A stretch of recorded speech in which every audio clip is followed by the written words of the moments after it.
For us, it's a daily thing. It's every day, right? This is Mammoth Daily We're going to take you inside the locker room with Mike Folta. We want this show to be about the fans, and we want this show to be driven by our Utah Mammoth community. And Adrian Denny. Fans can submit what they want to hear us talk about, what they want to hear Utah weigh in on. It's all going to be here. Here's Mike and AD with you.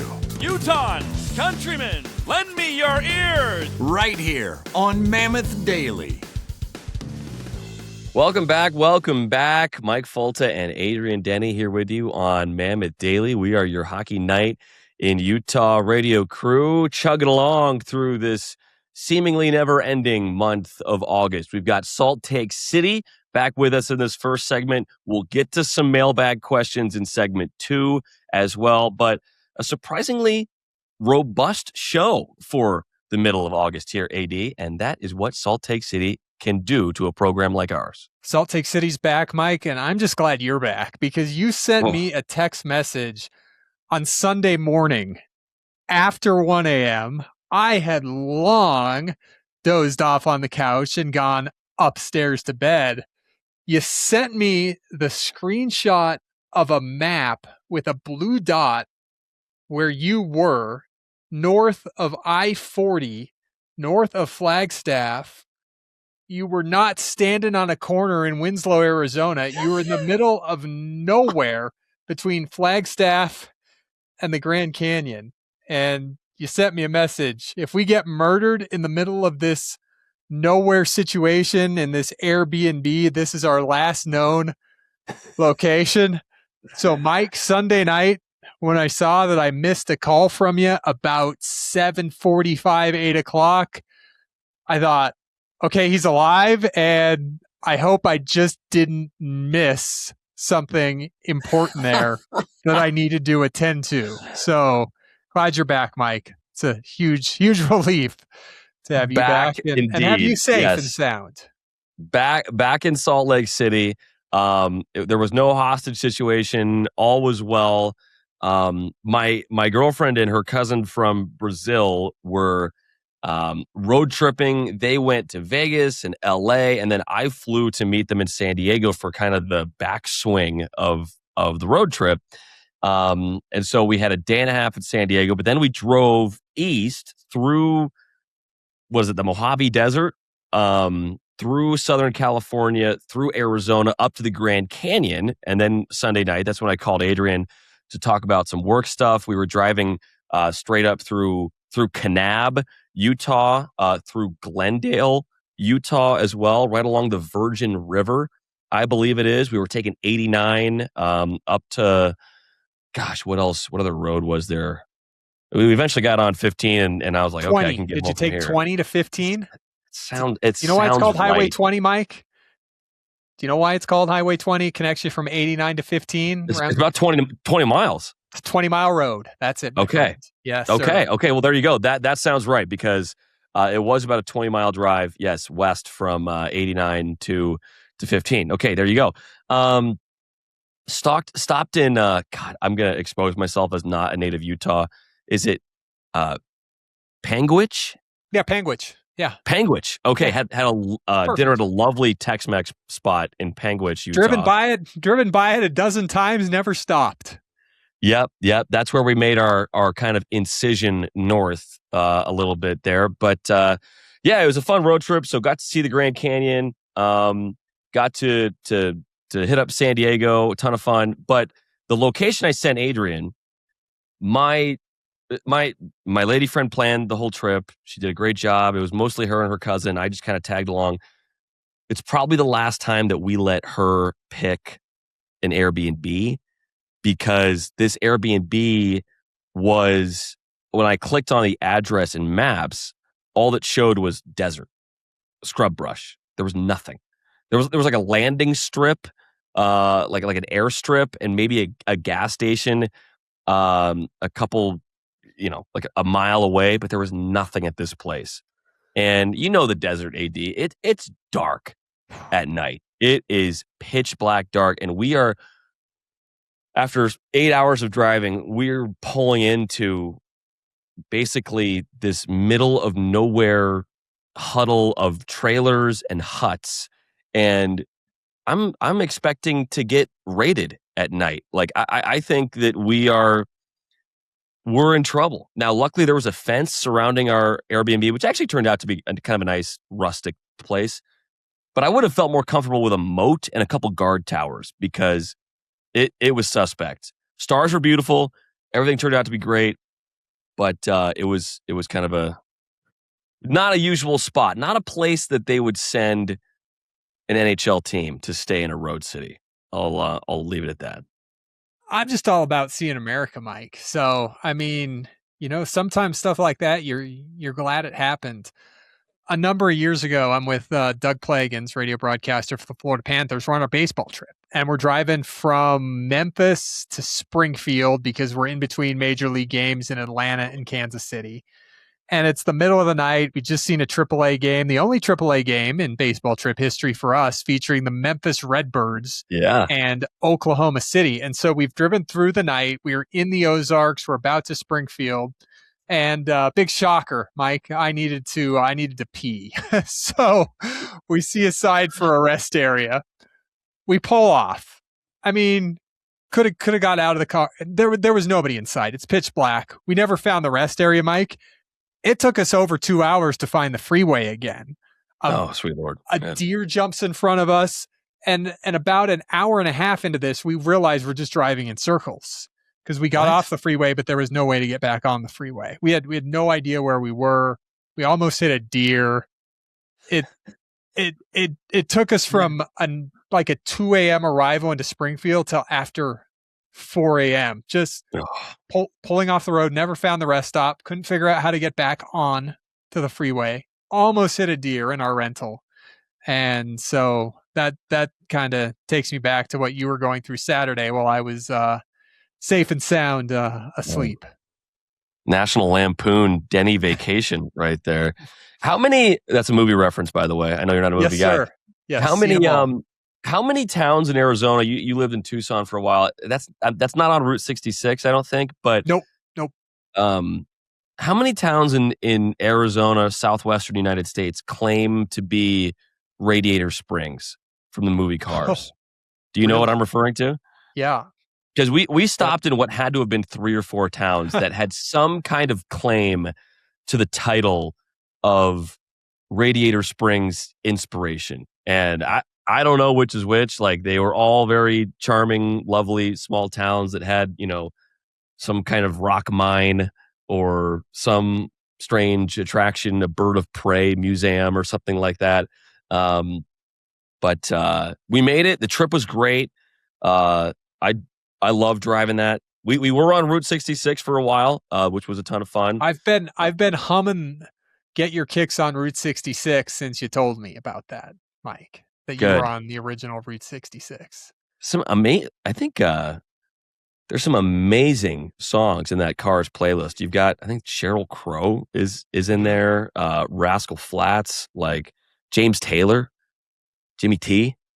I mean, it's a loaded discography there on the Pixar Cars playlist. But do it my way, take the highway. That's the best. Get your kicks on Route 66. And it's funny, like driving through the towns in the song, right?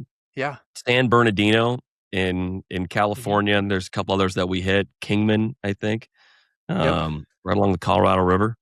But great stuff. Adventures with Adrian and Mike. So that would be a great summer segment, by the way. You and I just go get lost for like a week. Wouldn't take much. Just jump in the truck.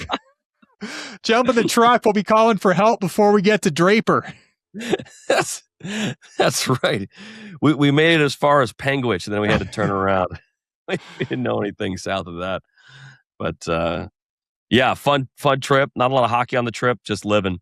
That's what summertime's for. And it's also for Salt Lake City and for getting our email address up and going. AD.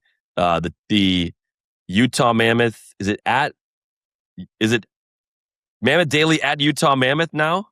Yeah, Mammoth Daily, UtahMammoth.com. That's it, Mike. Okay. Hey, Mike, our email address launched last week, and there was a hiccup or two, and we had it up by 10 a.m. Tuesday morning, but the day-to-dayers are up at 5 a.m., 6 a.m. listening to Mammoth Daily, looking to get in on the latest and greatest. So a couple hours of inconvenience, so we apologize for that. And I'm thinking, we've been doing this show for almost a year, and this show has gotten out into however you get it, Apple, Spotify, YouTube, wherever you get your podcasts, Mammoth Plus, seamlessly every day, Mike. And I'm thinking, I'm more impressed that we still seem to find a way to get this show distributed than the 1%, the email snafu. I'm thinking at the positives, it's pretty good. There hasn't been one day, Mike, where this show hasn't gone through. So apologies that for the email, but true. That almost was not true. There was a day, this was probably in season, when you and I would I don't want to say split duties, but I would like edit and produce one out of every 4 or 5 shows, like once a week, basically. And I get a message from Adrian. I'm asleep at this point. I get a message from Adrian at like 12:30 at night. And he's like, hey, it looked like the show you were uploading to YouTube, it didn't upload all the way. And then I get another text from you at what, like 2 a.m. or something like that. And you're like, don't worry about it. I uploaded it. But you had checked, because you knew that with me running the show, things were liable to go sideways, and you were dead on. You were checking to make sure that I had uploaded things correctly, and thank God you were. Otherwise, we would have had our first Mammoth Daily show that never hit the distribution channels. One thing that I started, Mike, with the crew down in Tucson was second set of eyes, right? We are putting out all of this content. We're putting out podcasts. We're putting out video reports. We're doing a radio broadcast. We're on TV on select nights. We're putting out web articles one after another, features, Q&As. Like, we're going to make mistakes. Like, you stare at a computer screen for an hour at the same article, you're going to miss them. You're going to miss a mistake, right? Like, so one thing I put into to play there with the unbelievable staff that I had is we didn't do anything without a second set of eyes. So no matter what it was, we always had somebody else like, hey, the AM PM screwed up on the podcast. Hey, you could use a semicolon right there in your Q&A. And it solved pretty much every problem that ever possibly could have come up by just having a second set of eyes looking at it. So it's always been my thing since then. Second set of eyes. Well, it helped us there. And the email address is up and going now. But hey, what's the quote? They don't boo people they don't care about. They don't boo the bad players. We didn't get any boos, but we got a lot of concerned emails or messages or comments saying, hey, the email bounced. I tried to write in. I tried to email in, and it didn't go through. So we know a lot of you tried to email us on Tuesday morning. Thank you for that. We've got it remedied. I said we'd give a People's Cup to the first person who emailed us. That competition is under protest right now because we had such a jumble at the beginning. We can't exactly go through and pinpoint who was first because we're worried that we're missing something. So that competition is still under suspension, but you can become the owner of a People's Cup, which I'll pull out here. You can win one of these fine goblets through an entry to Salt Lake City, a video entry through the email, through Riverside, finding us on Twitter or Instagram. And you can be the owner of one of these vessels, these chalices, with a spicy, interesting, and thought-provoking take on the season ahead for the Mammoth or for the National Hockey League. And we have a lot of great takes to get to today, and we'll get to some more on Friday as well. Yep, so don't be a stranger, folks. Mammoth Daily at utahmammoth.com. Let us know who you are, where you're listening from. Mailbag questions, you can send your Salt Lake Cities, whether you attach an iCloud link, a Google Drive link, however you want to do it, another avenue to get in touch with the show. Mike, ready to lead off Salt Lake City on this Tuesday? Let's get to it. Let's get to Eric and Danielle from Idaho. Oh, finally. Eric performing. Danielle is behind the camera. Here we go.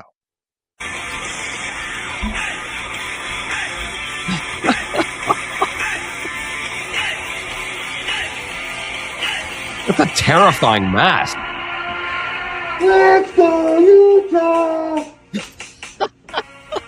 Hey, Mike and AD, I got a prediction for you two. Utah won't have one 100-point player, but two 100-point players. Logan Cooley and the captain, Clayton Keller. Put it in the books. Eric, just take it, man. Just take it. Oh my, that mask is terrifying. Is that from like a Halloween store? I'm saying that him and Danielle especially made it to give it a Mammoth theme. Oh my gosh. Yeah. Oh wow. Well, we have been looking forward to Eric and Danielle from Idaho delivering a take. They had been talking about it in the YouTube comments for a while now, and they've delivered. They've delivered, AD. It's clean cut and simple. The Utah Mammoth have two 100-point scorers next year. And Eric does us a favor by pointing them out, Logan Cooley and Clayton Keller. Wow. I mean, that is quite a statement. AD, what was your first riff on this when you were producing this video? I hadn't seen it. I knew what the take was. I hadn't seen the production until just now. Oh, it was, Mike, when you're in a movie theater all by yourself and you're just having the time of your life, and then you look around like nobody's here but me. And this is awesome. I just was sitting at the kitchen table throwing some stuff together. This came across, and holy cow, Mike, just the theatrical integrity and intricate planning and details that went into it. I love it. It's an uphill climb, Mike. It is a steep salt take, Mike. Yeah. How about this? There were 8 100-point scorers in the NHL last season. There would have been 11 with an 84-game season. Colorado had 2 of them. Winnipeg would have had 2 with an 84-game season. Winnipeg had Mark Scheifele with 103 points, Kyle Connor with 92. Tampa Bay got 130 from Kucherov, 88 from Gunsel. Clayton Keller, point a game in 3 of the last 4 seasons, 90 points, a career high from Utah's inaugural year. He's been within 4 points of being a point-a-game player in 5 straight. So it's what you got there, Mike. So we're looking for a jump from Logan Cooley, right? Keller's been within 10 points, so that's a hike. This season, Mike, Macklin Celebrini went from 63 points to 115. Marty Necas went from 83 points to 100, and McDavid went from 100 to 138 with 15 more games played. So I think, not comparing Cooley to Celebrini, but that's the one that feels the most apropos of those comparisons, a young player making that jump. Logan Cooley's never had more than 65 points. That's his personal best 2 years ago. He was hurt for a lot of last year. Missed several months. So that's the biggest jump. Like Keller's within that range. That's the biggest jump. I think another point of this is you look at the teams that have had multiple guys in that group. You mentioned Colorado. You mentioned Edmonton, I think, as well. I feel like to have 2 guys who are both at that level, both in the top 10, top 12 scoring in the league, they have to play with each other. They have to kind of be feeding off each other so that when one guy scores, the other guy's getting a point. When this guy scores, the other guy's getting a point. Nathan MacKinnon and Marty Necas played on the same line for the vast majority of the year for Colorado. McDavid and Draisaitl and Bouchard, like how many power play goals has Edmonton scored in the last few years where all 3 of those guys are getting a point? Secret, a lot. Yeah, like that's the answer. So I think you have to have guys that play with each other to have that. You probably also have to have a pretty lethal power play. Now, Colorado had those numbers for Necas and McKinnon with one of the worst power plays in the league last year. They were at like 17%. Edmonton was up. They were the best in the NHL, I think, at like 31% or something like that. So you're scoring a lot of goals that way. It would require a massive jump from Cooley offensively. Probably also means that Dylan Guenther is having an absurd season. If Logan Cooley's at 100 points, how many goals does that mean Dylan Gunther is scoring? 40 again? 50 this year? For me, it also probably means that somebody like Vincent Trocheck has unlocked something for Logan Cooley that nobody else has previously been able to unlock or at least elevate to this level. And for Cooley, I think it almost certainly means that he's getting time on power play 1, which is very likely and possible, but there's a lot more competition there this year than there has been in years past with the addition of guys like Anders Lee and Vincent Trocheck. So I think both those guys have to be on the top power play. The power play has to be rocking.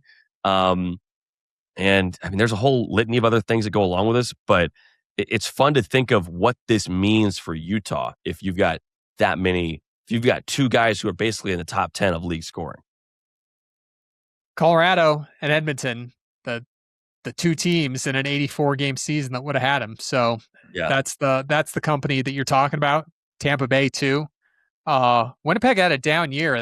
That's interesting. Shifley and Connor still had great seasons, but they didn't also play together. Also play together almost every night. Yeah. Yep. So now, if that's the case, if you have Cooley and Keller with 100 points each, to me, this means that Utah is a top 5, maybe a top 3 goal scoring team in the league.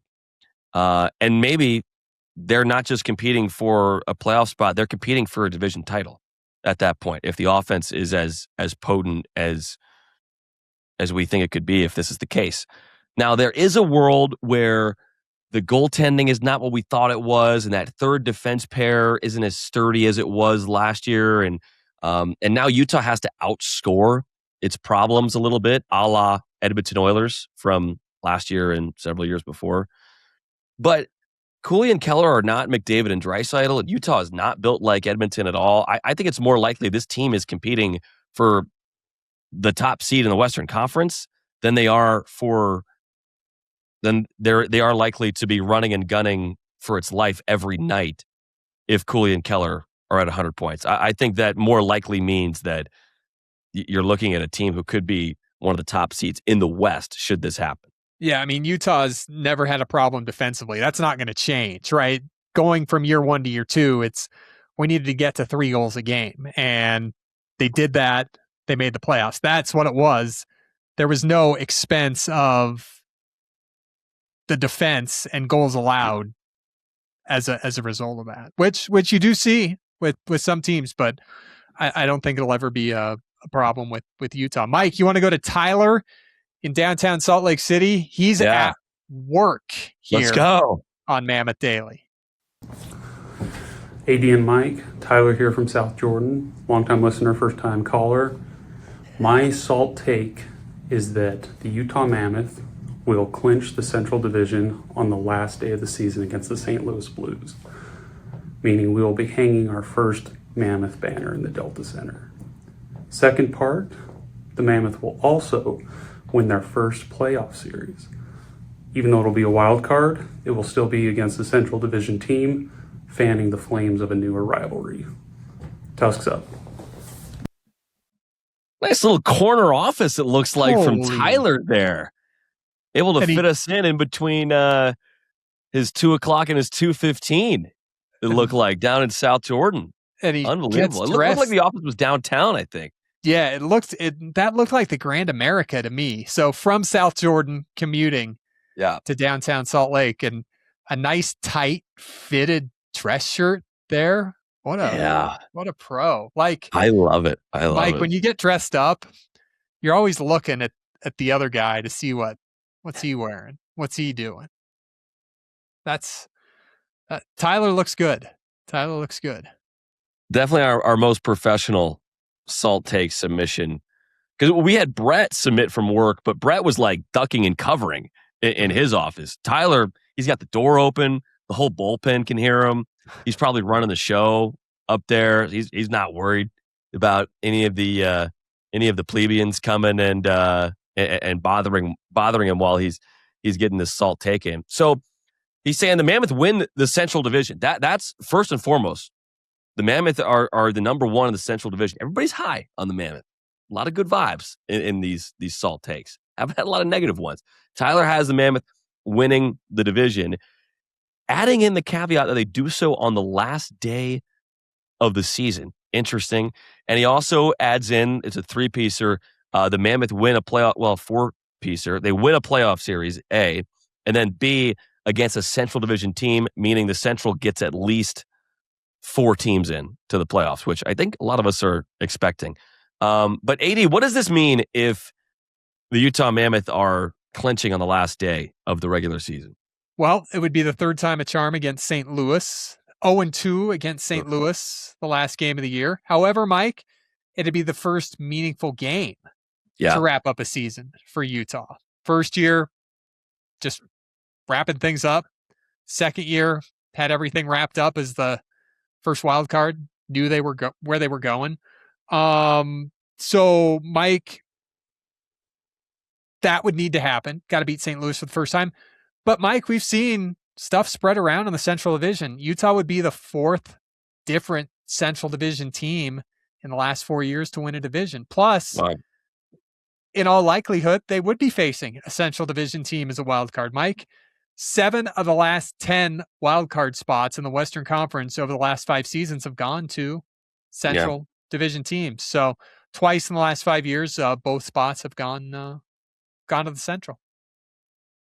I think what's interesting for me when Tyler mentioned the last day of the season, I looked at the schedule. It's St. Louis, as it always is apparently, but that's a second game of a back-to-back. We played Dallas the night before on the road in Dallas, and if the Central Division is still up for grabs heading into that Dallas game, we're all expecting the Dallas Stars to be very competitive this year, as they have been in recent seasons. What is that game like at American Airlines Center in the Big D? Like, that game is going to be supercharged. I think even more so because St. Louis, like, they could be certainly right in the mix. I think Doug Armstrong did a really good job kind of leaving things for Alex Steen and that front office with some of the additions they made in the offseason. So maybe they're pushing for a playoff spot, but they've been kind of on the fringe the last couple of years. Like, are the Blues battling for a playoff spot, or are they battling for seeding, or are they out of it by then? Like, that's a wild card. But that game in Dallas, like that's a pressure-packed back-to-back stretch right there against 2 division foes. And my question, AD, is, did the Central get better or did it get worse? If it's coming down to the last game of the regular season and there are multiple teams still in it, like, why are the Colorado Avalanche not President's Trophy winners again? I think this take might be more about Colorado than it is about Utah. You mentioned the 4 different division winners in 4 years. Who has fallen back? Have the Mammoth just jumped up that high where now they're competing with the Stanley Cup favorites in the NHL? Or has it been kind of a collective effort of those top 3 or 4 teams, Minnesota, Dallas, Colorado? Have they kind of come back down to earth a little bit compared to the rest of the division? All right, Tyler. Thanks, man. Mike, got a People's Cup for him?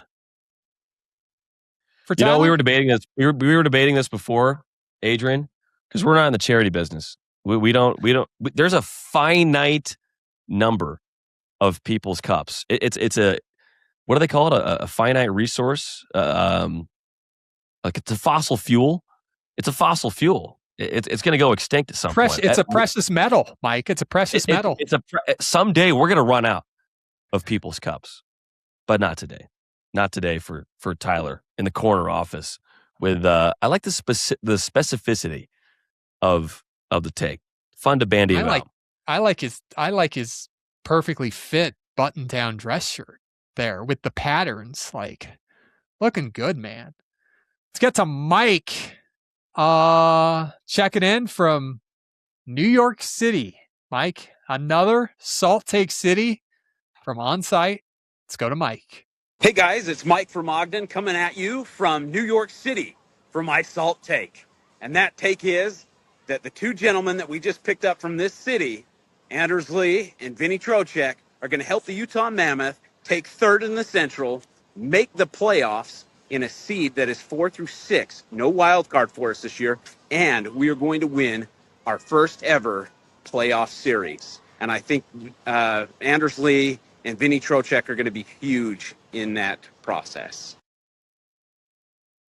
That is the Brooklyn Bridge that Mike Child is joining us for. And did you hear the little the zest he delivered that take with? He had some energy behind that.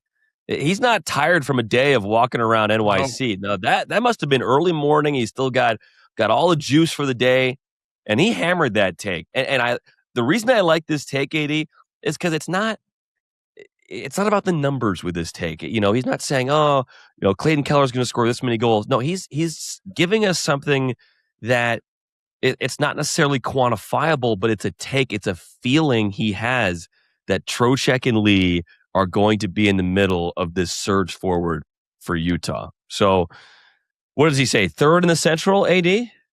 Top three? Top three. Okay. Playoff series, and they win a playoff series, and Lee and Trocheck piloted.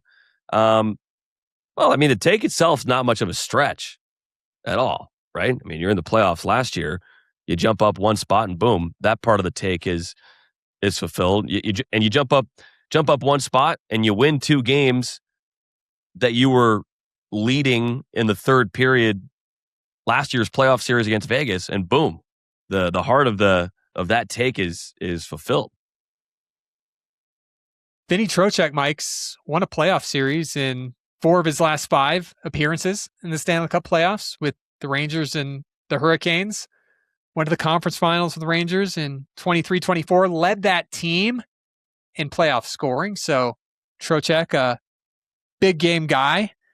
And then you add Anders Lee to the mix. His longest run, conference finals in 2020 in that bubble season, but he was there in the playoffs for the Islanders on a regular basis. So you're adding 102 playoff games and 11 combined seasons of playoff experience with those guys. Mike, how about Mike's take there, going with the Minnesota model, going from the first wild card to the third spot in the Central and winning a playoff series as Minnesota did against Dallas. So Mike's got a case study. He's got proof of concept with the Minnesota Wild from this year.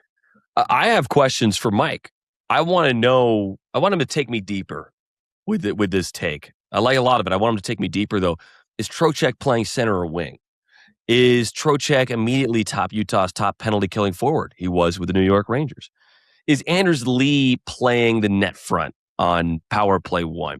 Do the arrival of these 2 players create this kind of competitive vortex at training camp, the likes of which we have not yet seen before?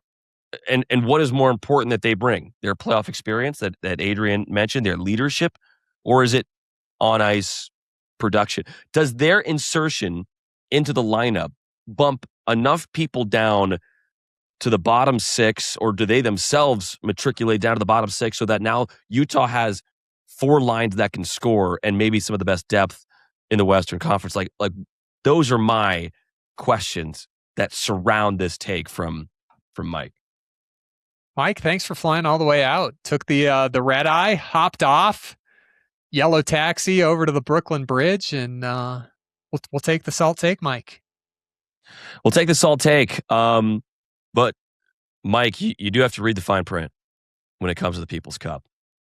No. It's written very small on the bottom. Don't worry, you can't see it on camera, but trust me, it's there. The fine print limits the People's Cup to 1 per household. Dallas Child is the current People's Cup winner for the Child household. Now, he can be dethroned. He can be dethroned within his own household. But that is up to the household itself. And Mike, it's a great take. It's a great take. It's on our list. If this take comes true, People's Cup. And Mike, you claim the throne of People's Cup champion and you rip it away from your young son. But I'll leave that drama for inside the walls of your own house. But for now, we have to save the People's Cup for households that don't already have one. All right, everybody. You have a chance to win the People's Cup. Salt Lake City Child family has won. Mike just read some fine print. For a complete copy of the rules, come It's down on to the there. Utah Mammoth Ice Center and ask for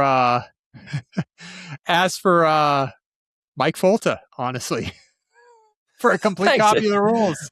Yeah, I gotta get some hate mail here. No, we love Mike, but great stuff. Great submissions. Eric and Danielle in Idaho, Tyler, South Jordan, Mike from Ogden in NYC, where actually I'll be in about a month for broadcast meetings. But great stuff, everyone. We still have our mailbag, little different than People's Cup. Mailbag's not necessarily predictive, but bunch of great submissions from all around Mammoth Nation that we will get to here in just a moment, right after this on Mammoth Daily. It's time for the Tuesday Mailbag. Cracking open the Tuesday Mailbag here on Mammoth Daily. AD, we just had Salt Lake City, which is a bit of a different flavor than our mailbag, but we still have our mailbag open, and we've had a bunch of submissions and dialogue over the last couple weeks. What do we have first? Here's Brett. He checks in from Harriman. He says, Tuesday Mailbag, use these forward prospects to answer a few questions. He says, Caleb Denoye, Gabe Smith, Ethan Belchez, the field, any other prospect. He's not using Tej because he'd be the top answer. Who's the first to play 30 games for the Mammoth? Who scores the most points for the Mammoth? Who do you want on the ice in a pressure situation? Who would be the best interview after a game? And Mike, I'm taking Caleb Denoye for every single one. He's the 4th overall pick. Guys like that drafted to be stars. I'm taking him for every single answer. Yeah, I think I have to agree with you that Denoye would be number one. I mean, the thing is, like, Ethan Belchez, I mean, he's so big, and if he has a great year at Michigan State, like his ceiling could be incredibly high too, right? But so could Caleb Denoye. So it's hard not to pick Caleb Denoye for all these. This would be a great Salt take. Like, you could turn any of these questions into a fun take.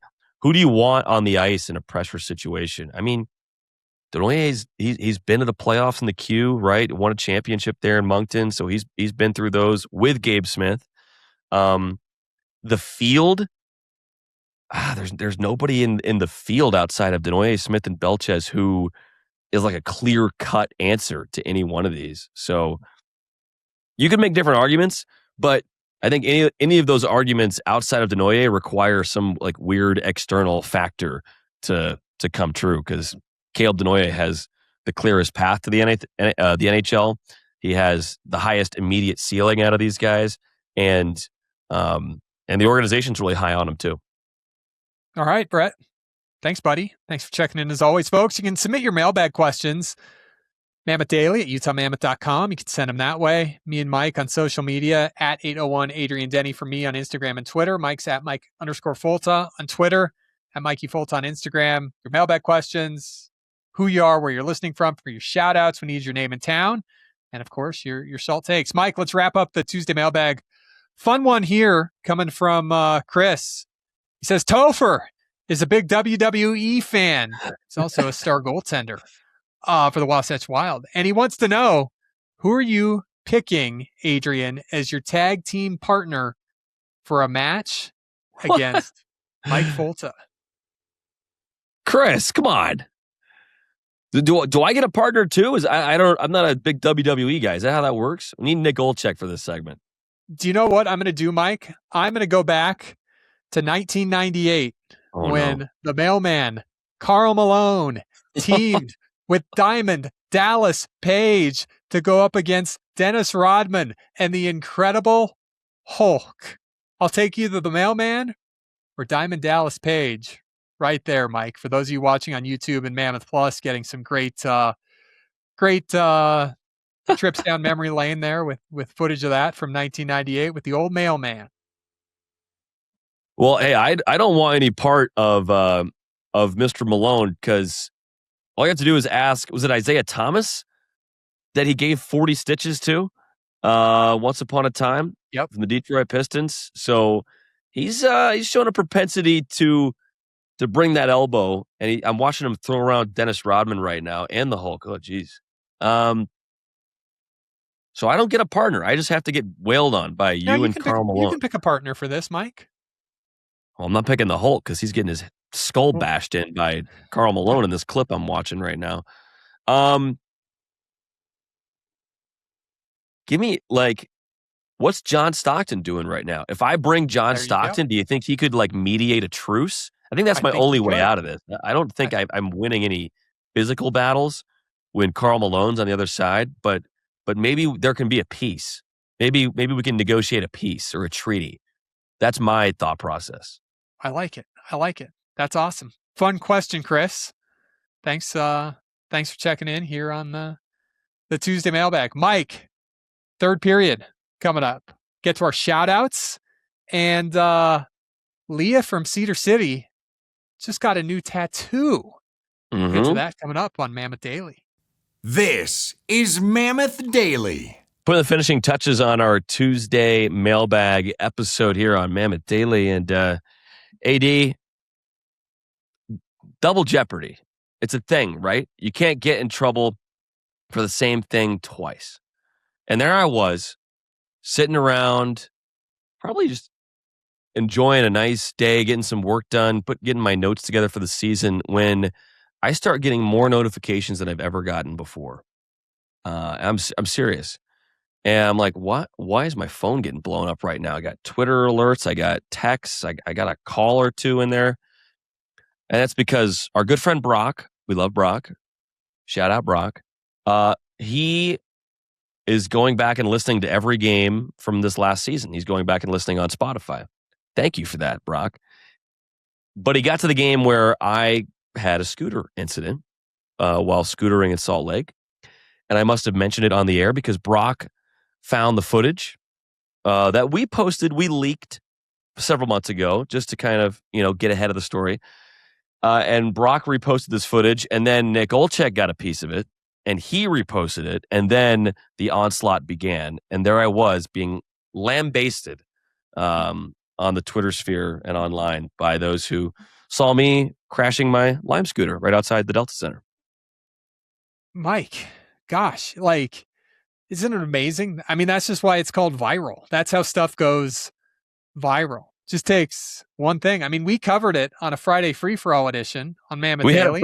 We had it first. It moved the needle. I'll tell you that. We got phone calls that day too, Mike. But then Brock puts it out and caught fire. So we've talked about in this program how we copycat Dallas on production, and now I guess we need to copycat Brock for grassroots marketing. Yeah, thanks, Brock. And Brock's just supporting the show. He didn't know that this would take on a life of its own.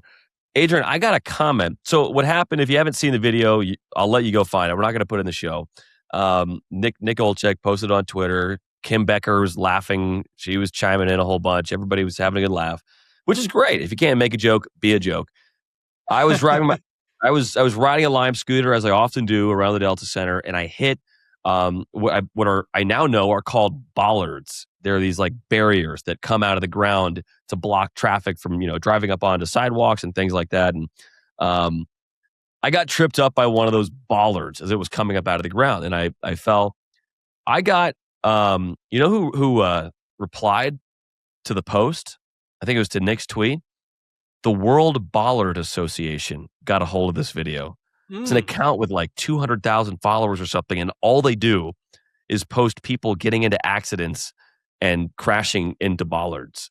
And no way. I made their highlight reel. So it's an honor. Welcome to Mammoth Daily, World Bollard Association. And we'll waiting for someone to make me a Mammoth Daily helmet so I can wear it on my scooter rides. You'll have one before you know it, Mike. These day-to-dayers are motivated, talented, and multi-skilled. So yeah. I'll take one too for my rollerblading. I'd love one. That's right. Yeah, that's right. You had a little spill yourself the other day. I'm glad you're doing well. But can you still see this, Mike? No, you look great. You're all healed up. I am. It is. Can't see it anymore. Well, that takes away this talking point for the segment, Mike. Scratch that off of the outline. I'm healed. I better. So we can't talk about my my spill I took running when I was in Arizona a couple weeks ago, where sidewalk met desert, and my foot came down on the desert. Little wrong, took a little bit of a tumble, and Mike, we were having a meeting a couple weeks ago. It was hilarious. We're in our broadcast bullpen at the Zions Bank basketball campus. You, me, our producer Will Trubshaw, and within a 5-minute span, Sarah Merrifield came in. Adam Hill, our pregame and postgame producer for TV, came in. We had an intern come in. There had to be more, Mike, because it went on all afternoon. Like, oh my gosh, what happened to you? Are you okay? Yeah. You had about 5 people walk in and all ask the exact same thing. Yeah. Oh my gosh, what happened to you? Are you okay? Yeah, I'm okay. I'm not ashamed to admit that sometimes you just take a tumble, Mike. Sometimes you just fall. It happens to all of us. So any Mammoth Daily safety gear, we will gladly accept and wear. But so shout out Brock, but more shout outs as well, AD, from all around Mammoth Nation, everybody chiming in.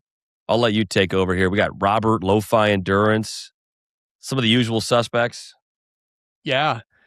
Rob from Harriman checks in. He says, Dog Day Reprieve. Thank you for providing awesome content during the month of August, a.k.a. Sports Purgatory. We've covered that, Mike. He says, last weekend, sitting on the deck, staring at the water of beautiful Bear Lake, my mind drifted to picturing it frozen over. An afternoon of stick and puck, followed by a warm meal, watching our Utah Mammoth dismantle the Kraken in February.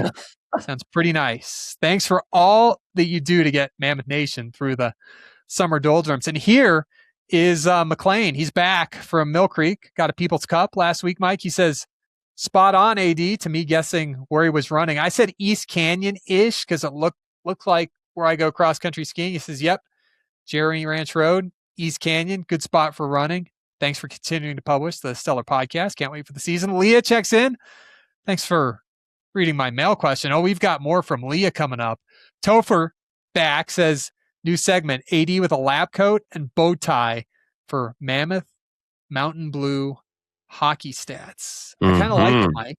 Yes. You know, Mike, back in the day, I was on the road with the Grizzlies, and I just had a road trip from heck in terms of technology. Like the laptop stopped working, like everything just fell apart. And our head coach said, man, the Nerds having a hard trip. And that's kind of along the same lines there of Topher's idea, me with a lab coat and a bow tie for hockey stats. And then Brett checks in, AD, a little love in Cole Bagley's article on KSL Sports on the Mammoth off season. Got quoted in Cole's article there, KSLSports.com. Butafuco Productions checks in, says, love starting my day with some Mammoth Daily. Can't wait for the season. Hey, Butafuco, give us a name and a town. A name and a town. We love you, buddy. Checking in. Just give us a name and a town. Throw a shout out to Kevin. Throw a shout out to Kyle. Eric back as well. So thanks, everybody. For your shout outs, let us know your name, your town, where you're listening from.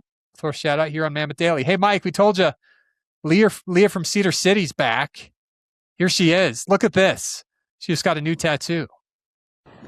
Hey, it's Leah from Cedar City. Just checking in. I did something today, but